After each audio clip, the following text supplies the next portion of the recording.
Jailer उस चोर की तलाश में हर रात यहाँ से वहाँ भटकता रहता है। आखिर में उसे एक रात वो चोर दिख जाता है। आखिर मिल ही गया मुझे आज ये चोर। अब मैं इसे नहीं छोड़ूंगा।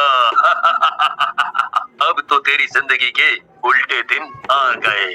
भूतिया जेलर उस चोर के पास जाता है और उसकी गर्दन पकड़ लेता है। चोर मुड़कर देखता है तो उसे कोई दिखाई नहीं देता और वो हवा में लटका होता है। कौन कौन है यहाँ? अरे कोई बचाओ मुझे, बचाओ! चोर के चिल्लाने की वजह से सब लोग बाहर आ जाते हैं, पर वो उसे बचाने की जगह उसे पकड़ लेते हैं। अरे ये तो वही चोर है जिसने लोगों के घर बर्बाद कर डाले और आज तक किसी के हाथ नहीं आया। इसने तो अभी एक जेलर को भी मार डाला। ओ, हिम्मत तो देखो, जेलर के घर घुसकर चोरी कर रहा था और उसे ही मार डालो। जेलर? कौन जेलर? इतने में वहाँ पुलिस आ जाती है और चोर को पकड़ कर ले जाती है। अब चोर को जेल में बंद कर दिया जाता है। चोर पूरी रात सोने की कोशिश करता है पर ठीक से सो ही नहीं पाता। उसे बहुत ठंड लग रही होती है और जब जब वो कंबल ओढ़ता है तभी भूतिया जेलर उसका कंबल खींच देता है। बार बार उसके साथ यही होता रहता है और ऐसा करते करते ही सुबह हो जाती है। सुबह सबको एक साथ उठकर नहाने जाना पड़ता है। सारे कैदी लाइन लगाकर अपनी बारी का इंतजार करते हैं। जैसे तैसे राजू चोर का नंबर आता है। वो अंदर जाकर अपने साबुन लगाता ही है कि बस भूतिया जेलर आकर पानी बंद कर देता है। चोर अपनी आंखें नहीं खोल पा रहा होता और पीछे खड़ा जेलर भूत बड़ा खुश हो रहा होता है। चोर बड़ी मुश्किल से वहाँ से जैसे तैसे बाहर आता है और उसके बाद तो उसके साथ बहुत ही बुरा होता है। वो खाना लेने की लाइन में खड़ा होता है। काफी देर बाद उसे खाना मिलता है। चोर अपना खाना लेकर एक जगह जाकर बैठने लगता है और जैसे ही वो पहला निवाला अपने मुंह में डालता है उसके पीछे बैठा भूत उसके सर पर एक जोरदार हाथ मारता है कि प्लेट के साथ साथ चोर भी जमीन पर जा गिरता है। किसने मारा मुझे? किसने मारा? कौन कौन था यहाँ? बाकी कैदी राजू चोर की इस हरकत पर बड़े हैरान होते हैं और उसका मजाक भी बनाते हैं।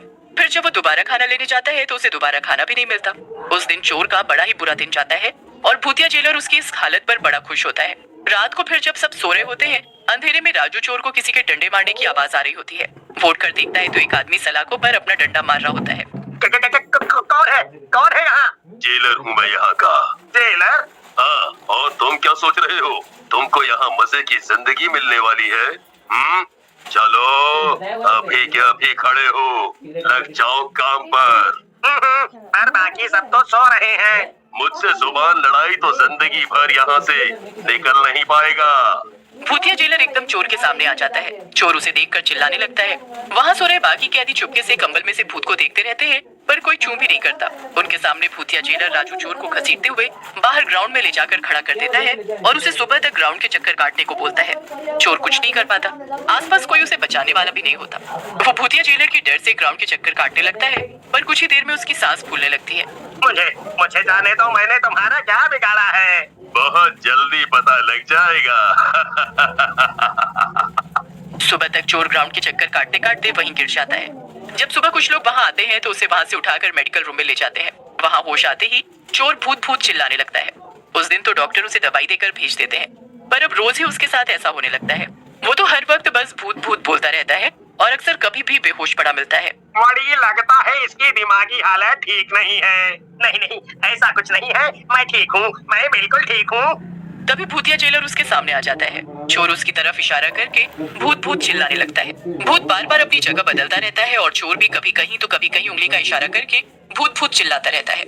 उस चोर को हर वक्त वो भूतिया जेलर दिखाई देता है पर उसे पागल खाने ना भेज दिया जाए इसलिए वो किसी के आगे इसका जिक्र भी नहीं करता। एक दिन चोर हार कर भूतिया जेलर के पैरों में पड़ जाता है। मुझे बस इतना बता दो कि मेरा कसूर क्या है? क्यों मुझे ही हर वक्त दिखते हो, परेशान करते हो? मैंने ऐसा क्या किया है? चल आज तुझे मैं याद दिला ही देता हूँ कि तेरा कसूर क्या है। तू वो इंसान है जिसकी वजह से मैंने अपनी जान गंवाई।